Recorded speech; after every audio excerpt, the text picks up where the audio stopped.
It's going to be obnoxious, isn't it, with the background? No, it's fine. So I'm with Stuart Jenkins, my first mentor. We're in Santa Barbara. He's driving me off to the airport right now.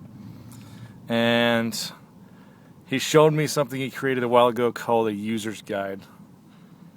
Can you tell us a little bit about what a user's guide is, or why you created your own user guide? Sure. And help. Well, the concept behind a user guide was that, you know, if you buy a lawnmower or a blender, it comes with a user's guide, and I figured that a boss or somebody that you work with or somebody new to an organization ought to have a user's guide too. So I thought it would save time rather than having an organization learn who you are and speculate about who you are and waste time at the water cooler deciding what this means and what that means.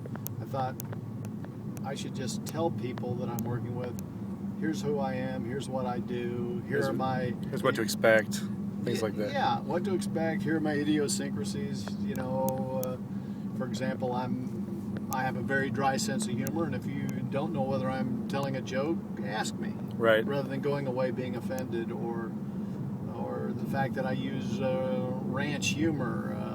You know, just be ready for it. Right. But the thing that is important about the user's guide from an organizational standpoint is they know what to expect from you. But I think what's important about creating one is that it requires you to be absolutely clear on who you are.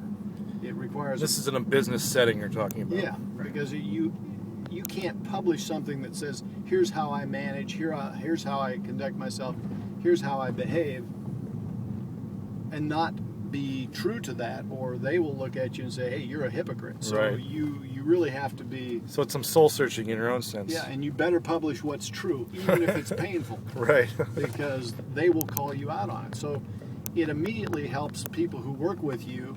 It empowers them to hold you accountable for right. what you said you would do. Right. And therefore, it is a big requirement on you when you write it to perform in the way that you told people you'd perform. Awesome. So, so the number one thing you have to do when you're creating a user's guide for yourself is be painfully honest. And you can't just put on all the good things that you do. You have right. to say, you know, when it comes to this or that, I'm a horse's ass. Call me on it. And you say that in your user's guide also. I do. Right, I mean, call me on it. But you can't just, you know, throw roses and fluff on it, and you can't put frosting on a turd and call it a cupcake. You really have to be genuine about what you put on it. Awesome. Thanks. We're at the airport. Thanks.